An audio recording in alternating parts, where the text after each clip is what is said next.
Glaucoma. आज हम discuss करेंगे आई डिसऑर्डर्स ग्लूकोमा के बारे में।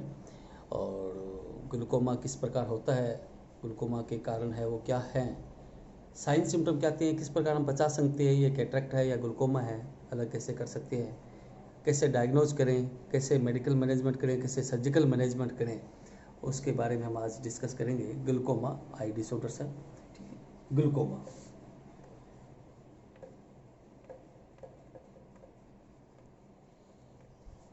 ग्लूकोमा से पहले मैं थोड़ा सा स्ट्रक्चर बता दूं।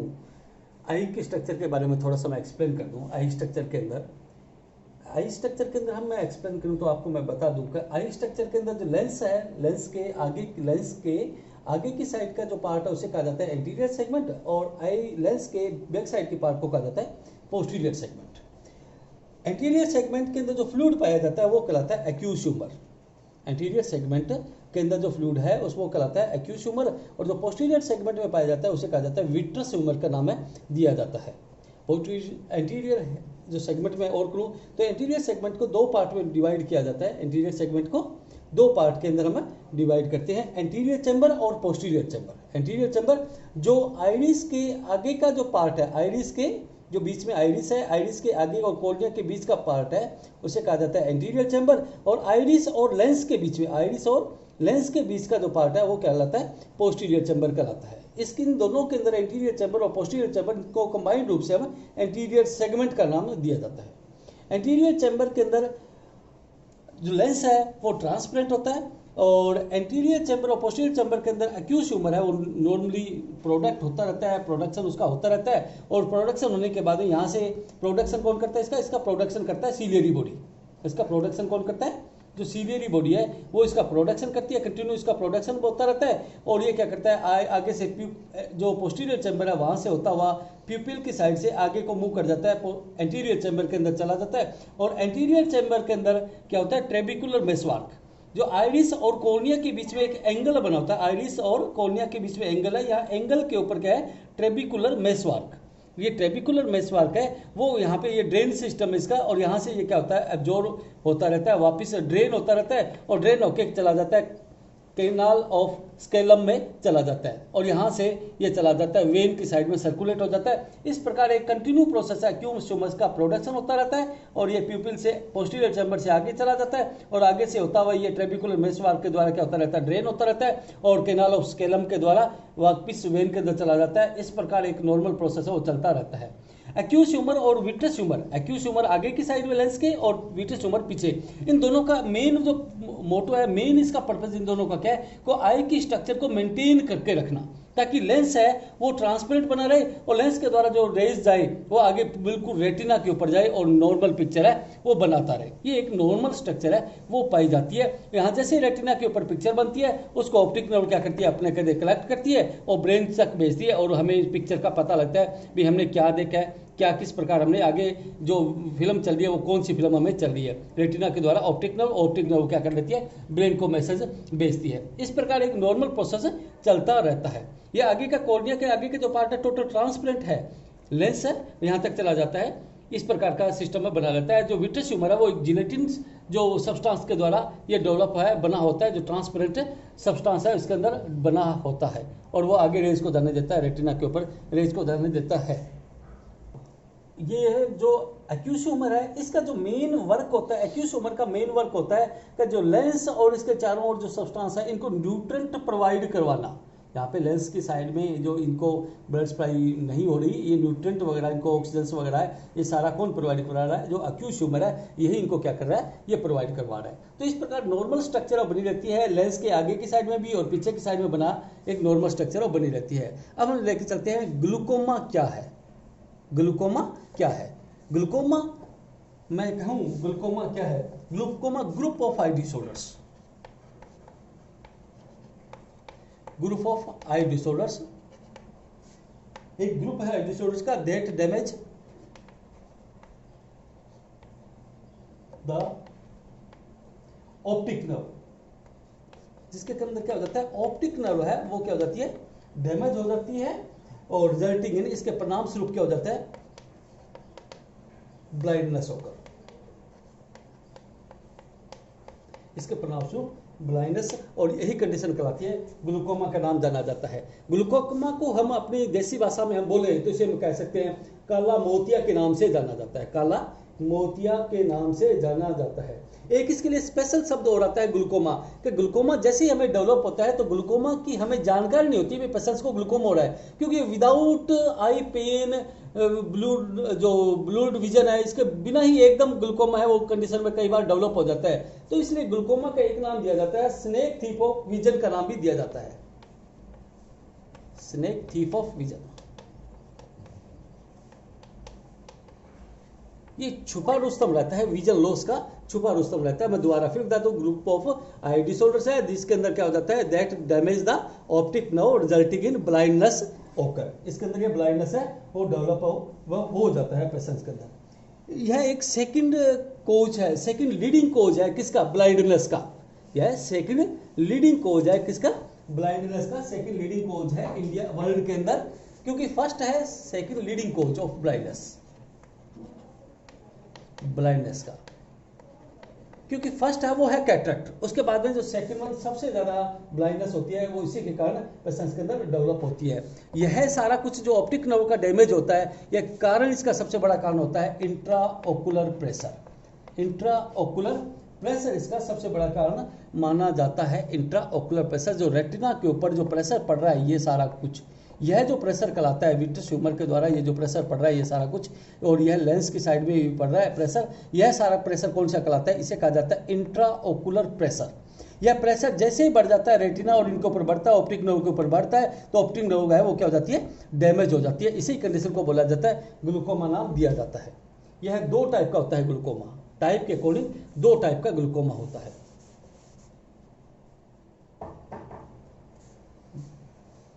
Number 1 open angle glaucoma.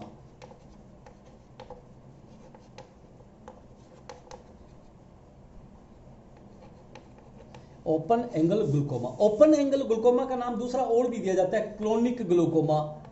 Chronic glaucoma भी कहते हैं इसे। क्रोनिक ग्लूकोमा के अलावा इसे कहा जाता है wide angle glaucoma. Open angle glaucoma, chronic glaucoma, या इसे कहा जाता है वाइड एंगल ग्लूकोमा या वाइड एंगल ग्लूकोमा का नाम इसे जाना जाता है। ठीक है, यह एक स्लो प्रोसेस के अंदर डेवलप होता है ग्लूकोमा। अब मैं बताऊं यह ग्लूकोमा क्या है। यह ग्लूकोमा, ओपन एंगल ग्लूकोमा क्या है कि यह डेवलप होता है जो ड्रेन सिस्टम है, यह डेवलप होता है ड्रेन सिस्टम है उसके थ्रू यह डेवलप है, वो होता है जो ड्रेन सिस्टम है। ओपन एंगल ग्लूकोमा के अंदर वही चीज ग्लूकोमा के मैंने यही बताया कि इसके अंदर सबसे बड़ा इसका जो कारण होता है intraocular pressure. Intraocular pressure, optic nerve damage. Glaucoma एक चीज क्या है, optic nerve damage due to increase intraocular pressure. Intraocular pressure बढ़ने के कारण ये डेवलप हो जाती है कंडीशन। अब इंट्राओकुलर प्रेशर वो कैसे बढ़ जाता है, तो पहला जो टाइप हमने डिस्कस कर रहे हैं ओपन एंगुलर ग्लूकोमा या क्रोनिक या वाइड एंगल, इसके अंदर एक सबसे बड़ी चीज आती है कि इसके अंदर जो ड्रेन सिस्टम है वो ब्लॉक हो जाता है। ड्रेन सिस्टम है वो पार्शियली और कंप्लीट ब्लॉक, पार्शियली और ड्रेन सिस्टम है पार्शियली और कंप्लीट ब्लॉक। ड्रेन सिस्टम यहाँ पे क्या है मैं आपको बता दूं दोबारा।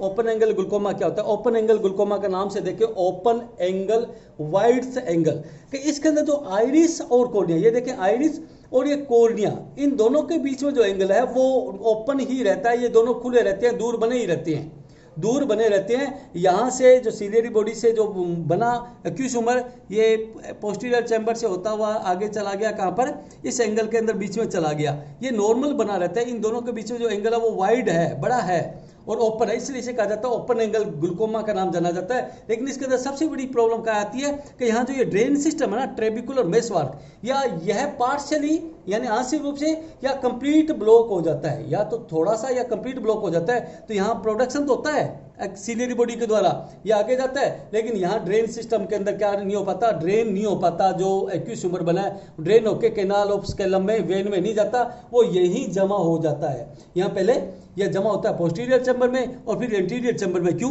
सारा ड्रेन नहीं होता, यह स्लो प्रोसेस के अंदर होता है, स्लो प्रोसेस में होता है, इसलिए इसे कहा जाता है क्रोनिक। ये जैसे ये दोनों इनमें जमा हो जाता है, तो जमा होने के बाद क्या हो जाता है, यहाँ पे प्रेशर बहुत ज्यादा बढ़ जाता है। यह प्रेशर जैसे बढ़ता है, लेंस के ऊपर प्रेशर अप्लाई ज्यादा होता है, लेंस के ऊपर प्रेशर ज्यादा अप्लाई देता होता है और लेंस बैक साइड में क्या करता है, प्रेशर को बढ़ा देता है, इसके ऊपर प्रेशर बढ़ाता है। और जैसे ये प्रेशर बढ़ता है, विट्रस ह्यूमर है, इसका अमाउंट बढ़ जाती है, इसका प्रेशर बढ़ता है और यह क्या करता है, ऑप्टिक नर्व के ऊपर या जो चारों रेटिना है उसके ऊपर क्या करता है, प्रेशर बढ़ाता है। और ऑप्टिक नर्व के ऊपर प्रेशर बढ़ने के कारण ऑप्टिक नर्व वो क्या हो जाती है, डैमेज हो जाती है। और ऑप्टिक नर्व डैमेज होते ही क्या हो जाता है, प्रसंस्करण कंडीशन होती है ग्लूकोमा। तो आप देखिए ये किसके कारण था, ओपन थे दोनों एंगल, आइरिस और कॉर्निया के बीच में एंगल ओपन था, लेकिन ड्रेन नहीं हो पाया था। ट्रेबिकुलर मेसवार्क बंद होने के कारण ये कंडीशन डेवलप हो गई थी। पार्शियली और कंप्लीट जो क्लोज हो गया था ड्रेन सिस्टम, जो ट्रेबिकुलर मेसवार्क था, उसके कारण ये कंडीशन डेवलप हुई है। इसलिए इसे कहा जाता है ओपन एंगल ग्लूकोमा या क्रोनिक या वाइड एंगल, यानी वाइड एंगल है वो वाइड रहता है। प्रोडक्शन नॉर्मल बना रहता है, प्रोडक्शन नॉर्मल है, लेकिन ड्रेन ना होने के कारण ये कंडीशन डेवलप होती है, इसलिए कहा जाता है इसे ओपन एंगल ग्लूकोमा। क्रोनिक धीरे धीरे होता है, या वाइड एंगल ग्लूकोमा का नाम है जाना जाता है।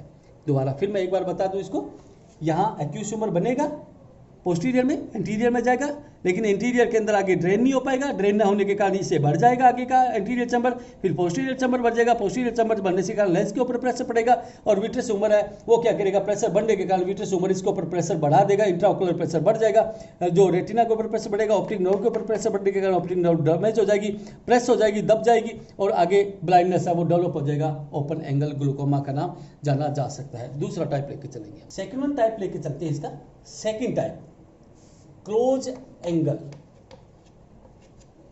Closed angle glaucoma. नाम से स्पष्ट है इनके, मैं आपको ये बता दूं जो टाइप है उनके नाम से, क्लोज एंगल या एंगल क्लोजर, इसका नाम भी आप क्लोज्ड एंगल भी बोला जाता है, एंगल क्लोजर, कंफ्यूज ना हो इसके अंदर। एंगल क्लोजर ग्लूकोमा के नाम भी इसे भी जाना जाता है। क्लोज्ड एंगल कह दें, एंगल क्लोजर कह दें, या नैरो एंगल, इसे कहा जाता है narrow angle, narrow angle, narrow angle, या इसका एक नाम और दिया जाता है एक्यूट ग्लूकोमा।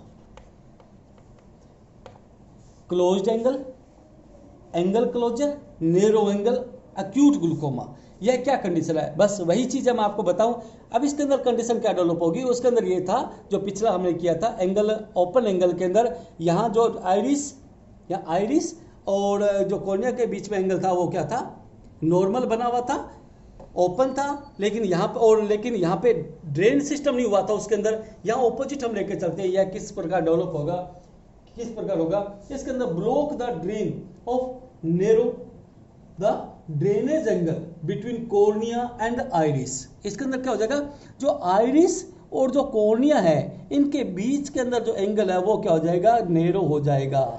ये दोनों बिल्कुल जस्ट पास में आ जाएंगे, दोनों पास में आ जाएंगे, यह और यह दोनों पास में आ जाएंगे, जिसके कारण जो एक्यूट ट्यूमर यहाँ से बन रहा था सीलियरी बॉडी का, वो आगे जाकर यहाँ पे ट्रेबिकुलर मेसवार्क तक नहीं पहुँचेगा, पहुँचेगा नहीं तो ड्रेन सिस्टम उसको अब्जॉर्व नहीं कर पाएगा, ले नहीं पाएगा, ड्रेन नहीं कर पाएगा, नहीं ले पाएगा, तो इसके कारण क्या हो जाएगा, यहीं ये भर जाएगा। इसके अंदर दोबारा बता दूं, एक्यूट ट्यूमर प्रोडक्शन नॉर्मल चलता रहता है, लेकिन ये दोनों आइरिस और कॉर्निया के बीच का जो एंगल है वो क्लोज हो जाता है, एंगल दोनों के बीच में एंगल है वो क्लोज हो जाता है, इसलिए इसे कहा जाता है क्लोज एंगल।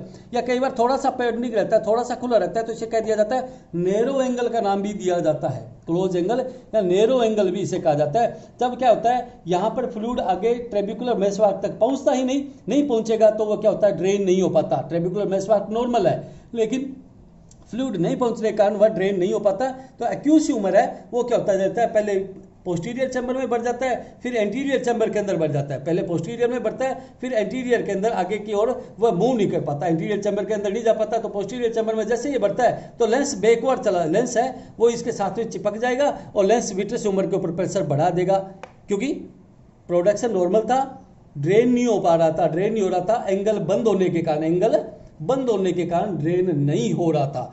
तो यहाँ पे ये बहुत स्पीड से फिर क्या हो जाता है, इसके अंदर बढ़ जाता है, स्पीड से बढ़ता है, इसलिए इसे कहा जाता है, क्या नाम दिया जाता है, एक्यूट एंगल ग्लूकोमा का नाम दिया जाता है। इसे क्या कहा जाता है, एक्यूट एंगल ग्लूकोमा। जल्दी जल्दी यह ग्लूकोमा डेवलप होता है, सीरियस कंडीशन है, इसके अंदर करंट के अंदर सर्जरी की आवश्यकता पड़ती है, इमरजेंसी में सर्जरी की आवश्यकता पड़ती है।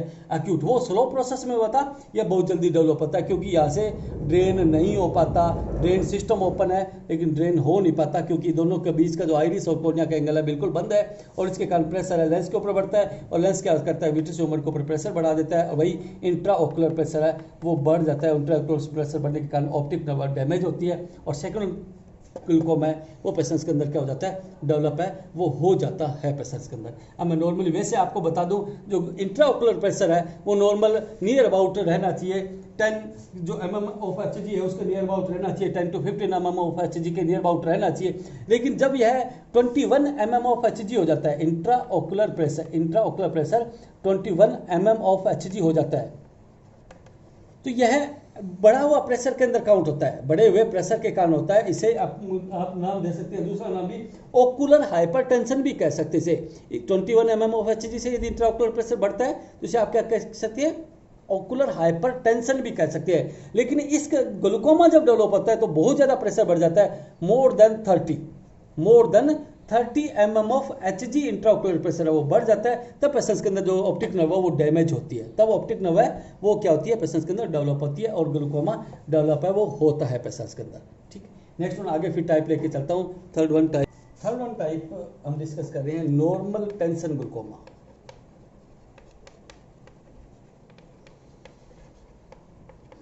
नाम से स्पष्ट है नॉर्मल टेंशन ग्लूकोमा। क्या इसमें पेशेंट्स के अंदर क्या रहता है due to idiopathic cause, without unknown cause के कारण आइडियोपैथिक कोज, और दूसरा नॉर्मल इंट्राओकुलर प्रेशर्स में ऑप्टिक नर्व डैमेज होता है। अन्नो काज के कारण ऑप्टिक नर्व डैमेज है, वह कंडीशन कहती है normal tension glaucoma.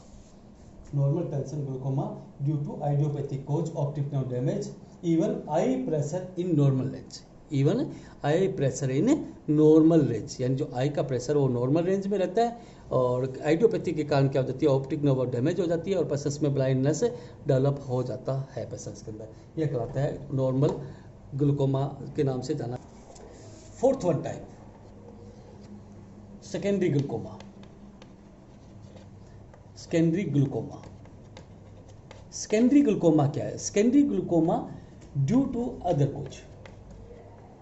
Due to other cause का मतलब कि दो ही हमने काम किया था, एक तो एक्यूस उमर का प्रोडक्शन बढ़ गया था, एक एक्यूस उमर का प्रोडक्शन बढ़ जाए, दूसरा एक्यूस उमर आगे ड्रेन ना हो पाई, दो तो वो तो मेन कारण थे। लेकिन इसके अलावा यदि कोई और कारण बनता है तो उसे हम कहा जाता है, इस नाम से जाना जाता है। यह ज़्यादातर आई इंजरी के कारण, जैसे आई के डिसऑर्डर्स है, आई इंजरी के अंदर ब्लड ट्रूमा हो जाए, केमिकल इंजरी हो जाए, शार्प इंस्ट्रूमेंट की इंजरी हो जाए आई के ऊपर, उसके कारण क्या हो जाती है कंडीशन आई का प्रेशर बढ़ जाता है, ऑप्टिक नर्व डैमेज हो जाती है, वह कंडीशन कहलाती है आई इंजरी। आप इसमें बोल सकते हैं आई सर्जरी भी, प्रीवियस कोई आई सर्जरी हुई है पेशेंट्स के अंदर, वह भी हम इसमें डाल सकते हैं। और आई ड्रॉप्स का साइड इफेक्ट है, कोई आई ड्रॉप्स का साइड इफेक्ट है वो भी इसके अंदर काउंट करते हैं। इसे कहा जाता है सेकेंडरी ग्लूकोमा के नाम से जाना जाता है। सेकेंडरी ग्लूकोमा का मीन्स है आई डिसऑर्डर्स के कारण पेशेंट्स के अंदर सेकेंडरी कंडीशन डेवलप होती है, ऑप्टिक नर्व डैमेज होती है, सेकेंडरी ग्लूकोमा का नाम जाना जाता है।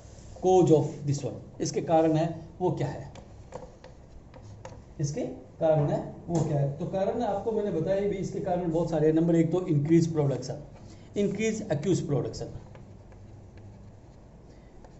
एक्यूज ह्यूमर का प्रोडक्शन बढ़ जाता है, एक्यूज ह्यूमर प्रोडक्शन, इसका प्रोडक्शन बढ़ जाए वह कंडीशन हो जाए पेशेंट्स के अंदर। दूसरा inadequate aqueous drainage, inadequate aqueous humour drain proper ना हो पाए तो भी। तीसरा मैं कह दूं इम्बेलेंस हो जाए इन दोनों के बीच, अबाउ इम्बेलेंस, इन दोनों के बीच अबाउ के अंदर इम्बेलेंस हो जाए, यानी प्रोडक्शन इन दोनों के अंदर इम्बेलेंस हो जाए तो भी बढ़ जाए पेशेंट्स के अंदर। चौथा आई इंजरी, आई ट्रूमा, आई ट्रूमा के अंदर, आई ट्रूमा में हम कह सकते हैं जैसे ब्लंट इंस्ट्रूमेंट है, शार्प इंस्ट्रूमेंट के द्वारा हो, केमिकल इंजरी हो जाए, उसके कारण पेशेंट्स के अंदर हो सकता है। सर्टन मेडिकेशन, कुछ मेडिकेशन है, सर्टन मेडिकेशन में excessive use of steroid, I drop के रूप में स्टीरॉइड का बहुत ज़्यादा काम लेना वह इसका कारण माना जा सकता है पेशेंट्स के अंदर। ठीक है, और पुअर और ब्लॉक्ड या reduced blood flow,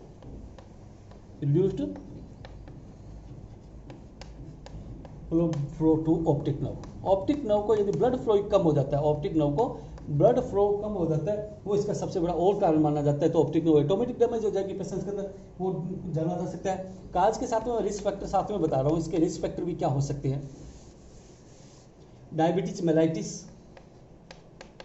diabetes mellitus के अंदर यह कंडीशन डेवलप हो सकती है। ओवर एज, रिस्क फैक्टर है ओवर एज। अब वो 60 के अंदर ये ज़्यादातर देखने को मिलता है। सेकंड ब्लाइंडनेस को जाइए 60 साल के ऊपर के लोगों के अंदर ये हाइपरटेंशन,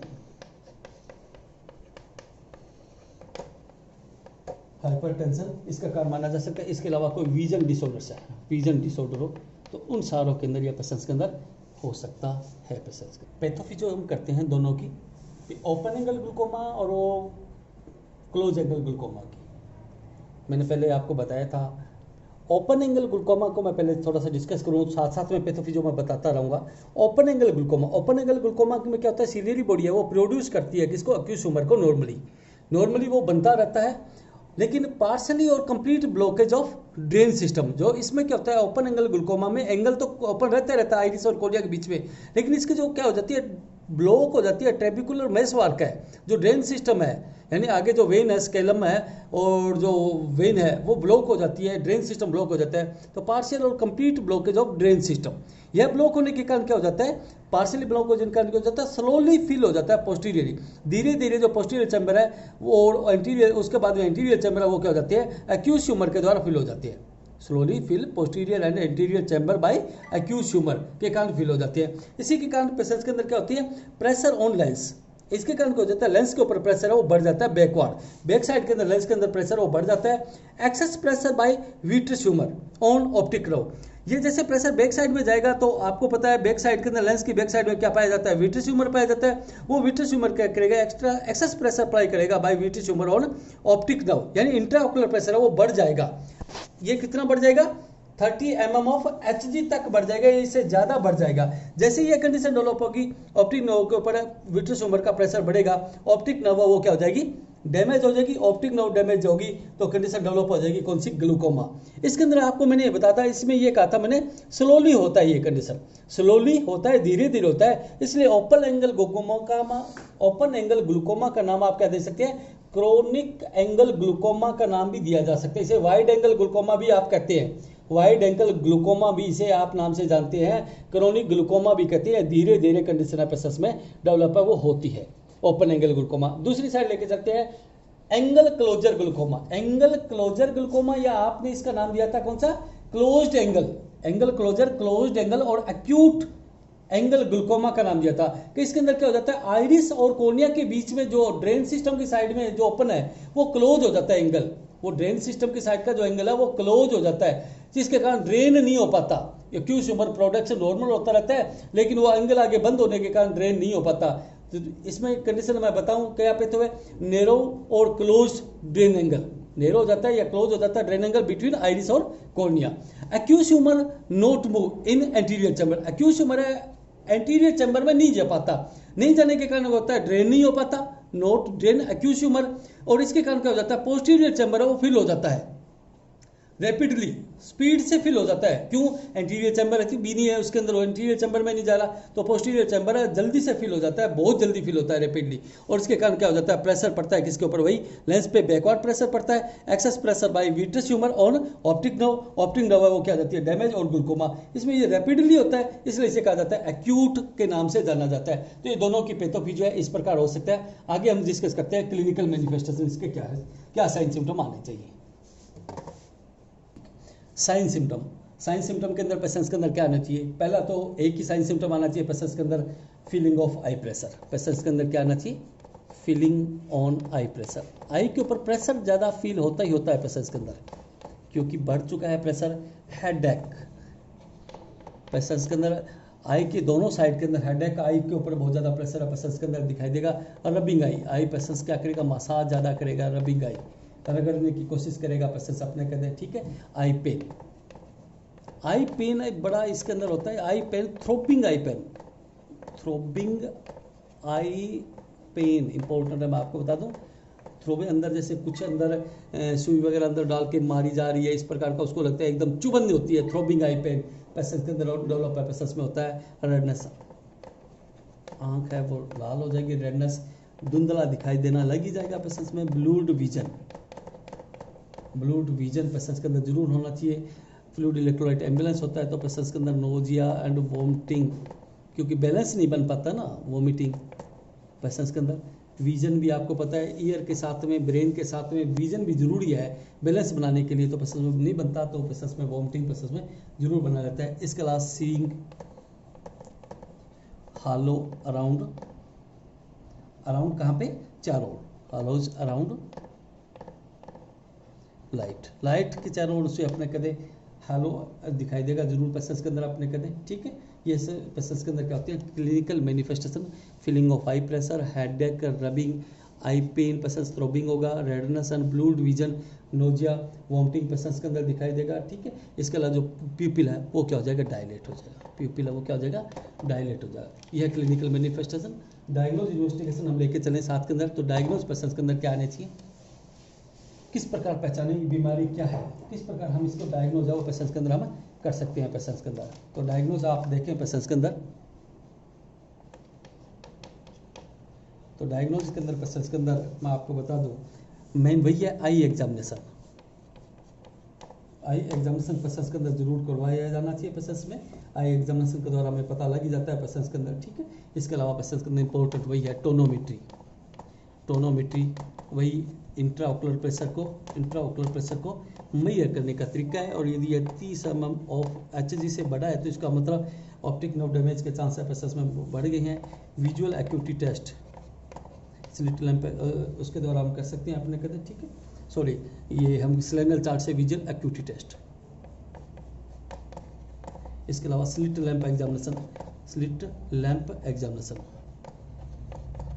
पेशेंट्स में किया जाना चाहिए। लाइट बीम के द्वारा हम कंप्यूटर के द्वारा इसको देखा जाता है पेशेंट्स के अंदर, इसके द्वारा। और इम्पोर्टेंट अब हमारे पास में एक चीज़ है, गोनियोस्कोपी। इसके द्वारा यानी ऑप्थेल्मोस्कोपी पेशेंट्स के अंदर करवाई सकते हैं। आई एग्जामिनेशन, टोमोनोमेट्री की जानी चाहिए, visual acuity test, slit lamp examination, gonioscopy और ऑप्थेल्मोस्कोपी के द्वारा पेशेंट्स के अंदर हम इसके अंदर पहचान सकते हैं पेशेंट्स का। मैनेजमेंट, डिजीज को ग्लूकोमा को हम ट्रीट कैसे करें, ग्लूकोमा है उसको फार्माकोलॉजिकली मैनेज कैसे करें, कर सकते हैं। फार्माकोलॉजिकल मैनेजमेंट एजेंडा एक ही है कि ये डिसऑर्डर किसके कारण होता है, इंट्राओकुलर प्रेशर है वो 30 mm ऑफ HG से डेवलप ज़्यादा बढ़ गया था तो उसी के कारण डेवलप हुआ। तो एक ही चीज़ मैं कह दूँ, टू लोअर इंट्राओकुलर प्रेशर को हम कम करें तो डिजीज ग्लूकोमा है वो काफ़ी हद तक कम क्योर कर सकते हैं। मेन सर्जिकल मैनेजमेंट इफेक्टिव होता है, लेकिन मेडिकल मैनेजमेंट के द्वारा इंट्राओकुलर प्रेशर को क्या किया जा सकता है, कम किया जा सकता है। आई के ऊपर प्रेशर कम किया जा सकता है, ऑप्टिक नर्व का जो डैमेज हो रहा है उसको रोका जा सकता है। तो इसके अंदर हम दो चीज़ तरीके से हम इसको कर सकते हैं। पहला फर्स्ट वन लेके चलते हैं, decrease production of aqueous humour का जो सीलियरी बॉडी के द्वारा जो प्रोडक्शन हो रहा था उसको कम कर दिया जाए। सीलियरी बॉडी के द्वारा जो एक्यूज ह्यूमर का प्रोडक्शन हो रहा था उसको कम कर दिया जाए। तो उसके लिए हम पहला देते हैं beta adrenergic receptor antagonist. Beta adrenergic receptor antagonist patients में दिया जा सकता है, जिसके कारण क्या होता है, प्रोडक्शन एक्यूज ह्यूमर का कम होता है। इसमें हम टिमोलोल और बेटीमोल देते हैं, टिमोलोल और बेटीमोल पेशेंट्स के अंदर दिया जा सकता है। दूसरा इसके अंदर मेडिकेशन एक और है जिसके द्वारा हम किया जा सकता है, carbonic anhydrase inhibitor. Carbonic anhydrase inhibitor के द्वारा भी जो एक्यूज ह्यूमर का प्रोडक्शन है वो कम किया जा सकता है, जिसमें हम मेडिकेशन दे सकते हैं। डोरजोलामाइड पेशेंट्स में दिया जा सकता है। इनके द्वारा क्या होगा, एक्यूज ह्यूमर का प्रोडक्शन कम होगा तो ड्रेन की आवश्यकता कम पड़ेगी। ड्रेन तो हम कह सकते हैं इंटीरियर और पोस्टीरियर चैम्बर में प्रेशर कम होगा, इनके प्रेशर कम होगा तो लेंस के ऊपर प्रेशर कम पड़ेगा और विट्रस ह्यूमर को जो प्रेशर ऑप्टिक नर्व को पड़ना चाहिए वो कम होगा। दूसरा क्या कर सकते हैं, increase outflow of aqueous humour. यदि प्रोडक्शन नॉर्मल हो रहा है लेकिन आउटफ्लो यदि एक्यूज ह्यूमर है हम उसको बढ़ा दें, एक्यूज ह्यूमर का आउटफ्लो हम बढ़ा दें। जो ब्लॉकेज हुआ था कहाँ पर, ट्रेबिकुलर मेशवर्क के कारण वहाँ पर जो ड्रेन बंद हुआ था उसको हम यदि बढ़ा दें तो इस कंडीशन को हम क्या कर सकते हैं, नॉर्मल ला सकते हैं, इंट्राओकुलर प्रेशर को कम कर सकते हैं। पहला इसमें दिया जा सकता है प्रोस्टाग्लैंडिन एनालॉग्स दिया जा सकता है। लेटनोप्लास्ट इसमें मेडिकेशन प्रोवाइड की जा सकती है। सेकेंड वन दिया जा सकता है मायोटिक और cholinergic medication. Muscle relaxant medication है, मायोटिक डायलेशन का काम करेगी। इसमें हम दे सकते हैं पिलोकार्पिन मेडिकेशन पेशेंट में पढ़ा सकते हैं। तो पहले में क्या किया था, प्रोडक्शन को कम कर दिया था। दूसरे में प्रोडक्शन तो नॉर्मल हो रहा है लेकिन आउटफ्लो बाहर ड्रेन करना बढ़ा दिया था, ड्रेन बढ़ा दिया था। तीसरा मेडिकेशन हम और प्रोवाइड करवा सकते हैं पेशेंट्स में कि जो क्या करती है, प्रोडक्शन को कम करती है, decrease production and increase outflow of aqueous humour. Outflow का जो एक्यूज ह्यूमर का बढ़ा देती है, बाहर निकालना, ड्रेन बढ़ा देती है और प्रोडक्शन कम कर सकती है। इसमें हम मेडिकेशन दे सकते हैं पेशेंट्स में अल्फा एड्रेनर्जिक एगोनिस्ट दे सकते हैं। एप्राडोमाइड पेशेंट्स के अंदर दी प्रोवाइड करवाई जा सकती है। इसके अलावा सिम्टोमेटिक मैनेजमेंट पेशेंट्स में हमें साथ में प्रोवाइड किया जाना चाहिए। सर्जिकल मैनेजमेंट के ऊपर हम आते हैं, पेशेंट्स के अंदर क्या किया जाना चाहिए सर्जिकल मैनेजमेंट। ठीक है, ग्लूकोमा की मेडिकल मैनेजमेंट में हम क्या कर सकते हैं कि उस प्रोडक्शन को कम किया जा सकता है, ड्रेन को बढ़ाया जा सकता है, सर्जरी के द्वारा ग्लूकोमा को ट्रीट किया जा सकता है। सर्जरी के अंदर हमारा एक ही उद्देश्य है, दो टाइप से हम सर्जरी इसमें कर सकते हैं। उसका काम एक ही है, इंट्राऑक्यूलर प्रेशर जो बढ़ा है उसको कम किया जाए। दो तरीके से कर सकते हैं, एक तो लेजर सर्जरी के द्वारा और दूसरा cut in the eye to reduce intraocular pressure. Eye के अंदर कट करते हुए हम कर सकते हैं। थोड़ा सा इसके अंदर आप इस प्रकार देखें तो मैं छोटा सा डायग्राम के थ्रू आपको बताऊं। ये ऑप्टिक नर्व का था, तो ये आगे का प्रोसेस, ये आइरिस के द्वारा यहाँ पे मान लो लेंस आ गया और यह कंडीशन आ गया आइरिस। ठीक है, तो हमारा एक ही उद्देश्य था, इस प्रकार का ये कंडीशन बनी हुई थी। तो यदि यहाँ पे आइरिस के द्वारा प्रोडक्शन हो रहा है, ये है नंबर एक। तो पहला तो किया जा सकता है, जो ड्रेन सिस्टम था, मैं यहाँ बताऊँ, यहाँ पे जो ड्रेन सिस्टम बना हुआ था आइरिस और कोर्निया के एंगल के बीच में, यहाँ जो ड्रेन सिस्टम था, इस ड्रेन सिस्टम को पहले हम क्या कर दें, ड्रेन सिस्टम को यदि ओपन कर दें, तो ड्रेन होकर क्या होता रहेगा, वापस फ्लूइड मूव करता रहेगा और निकलता रहेगा। तो हम कह सकते हैं कि उस प्रोडक्शन तो नॉर्मल है, लेकिन ड्रेन भी नॉर्मल हो जाएगा, तो इंट्राऑक्यूलर प्रेशर इसमें जो बढ़ा था वो कम किया जा सकता है। तो लेजर सर्जरी के द्वारा हम पहला करते हैं ट्रेबिकुलोप्लास्टी। यह कहलाती है ट्रेबिकुलर मेशवर्क है, और ट्रेबिकुलर मेशवर्क है अपने कहते हैं इसको ड्रेन को ओपन करने के इस प्रोसेस को कहा जाता है ट्रेबिकुलोप्लास्टी का नाम दिया जाता है, open trabecular meshwork by laser surgery. Laser surgery के द्वारा जो लाइट बीम के द्वारा इसको ओपन कर दिया जाता है। तो इसके द्वारा क्या होगा, यह किया जाता है किसमें, ओपन एंगल ग्लूकोमा। इन दोनों के बीच में एंगल, इनके आइरिस और जो कॉर्निया है, आइरिस और कॉर्निया के बीच में एंगल ओपन है। इस एंगल में ये ड्रेन बंद हुआ था, इस ड्रेन को हमने ओपन कर दिया। कौन सा ड्रेन, जो यहाँ पे जो ट्रेबिकुलर मेशवर्क थी वो बंद हुई थी, उसको हमने ओपन कर दिया। तो अब ये एंगल ओपन था, तो हम कह सकते हैं ये ओपन एंगल ग्लूकोमा की सर्जरी है, ट्रेबिकुलोप्लास्टी। दूसरा आता है आइरिडोटोमी, आइरिस है। दूसरा हमने क्या किया था, जो आइरिस है, ये आइरिस यहाँ पे आके चिपक गया था इस प्रकार, आइरिस आगे जो एंगल क्लोज हो गया था। एंगल क्लोज कौन सा हो गया था, आइरिस और कॉर्निया के बीच में एंगल नहीं रहा। तो यहाँ से जो सीलियरी बॉडी के द्वारा जो प्रोडक्शन हुआ था एक्यूज ह्यूमर का, वो नहीं जा पाया। कहाँ पे नहीं जा पाया, यहाँ पर ट्रेबिकुलर मेशवर्क तक नहीं गया, और उसने पकड़ा नहीं। क्यों नहीं पकड़ा, कि एंगल क्लोज हो गया या नेरो हो गया। आइरिस और कॉर्निया एक टाइप से हम चिपक गए, इनके एंगल नेरो हो गया, यहाँ पे नहीं जा पाया। तो इसमें आइरिडोटोमी, पंचेस होल इन आइरिस बाय लेजर। यहाँ पे क्या कर दिया जाता है, ये आइरिस है, ये आइरिस के बीच में यहाँ पे ये ओपन कर दिया, यहाँ पे वो एक होल कर दिया जाता है।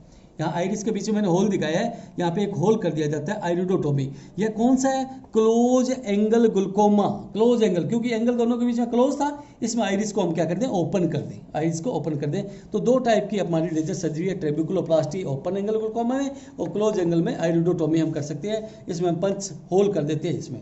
इसके अलावा सर्जरी हम करते हैं, जो ट्रेडिशनल ज़्यादातर सर्जरियाँ चलती थी वो है ट्रेबिकुलोप्लास्टी। ट्रेबिकुलोप्लास्टी के अंदर एक स्मॉल कट लगाया जाता है यहाँ कॉर्निया की साइड से, और इसको क्या कर दिया जाता है, जो ओपन किया जाता है किसको, ट्रेबिकुलर मेशवर्क है, इसको ओपन किया जाता है। सामने एक कॉर्निया की साइड से इसमें कट लगाया जाएगा, और इसमें पेशेंट्स को हॉस्पिटलाइज होने की ज़्यादा आवश्यकता इसमें बनी रहती है। दूसरा आता है ड्रेन ट्यूब। इस ड्रेन ट्यूब के अंदर एक चीज़ है, इंसर्ट है स्मॉल ट्यूब सर्ट। इसमें आई के अंदर हम क्या कर देते हैं, एक ड्रेन करने के लिए जो एक्सेस फ्लूइड है इसको ड्रेन करने के लिए हम क्या कर देते हैं, पेशेंट्स के अंदर एक ड्रेन ट्यूब डाल देते हैं, जो क्या करते हैं, इसको ड्रेन करने का काम करती है। तो चार प्रकार की हम सर्जरी इसमें पेशेंट्स में हम कर सकते हैं। पहला ट्रेबिकुलोप्लास्टी, आइरिडोटोमी, ट्रेबिकुलोटोमी और ड्रेन ट्यूब। इसके अलावा हम लेके चलते हैं non pharma management. Non pharma management के द्वारा हम कैसे कर सकते हैं, non pharma management. Non pharma में पहला तो मैं एक कह दूं, इसमें सबसे चीज़ें एक ही है का फॉलोअप केयर जरूर होनी चाहिए। आप डॉक्टर को चेकअप करवा रहे हैं तो रूटीन इसके अंदर पेशेंट्स में चेकअप करवाएं।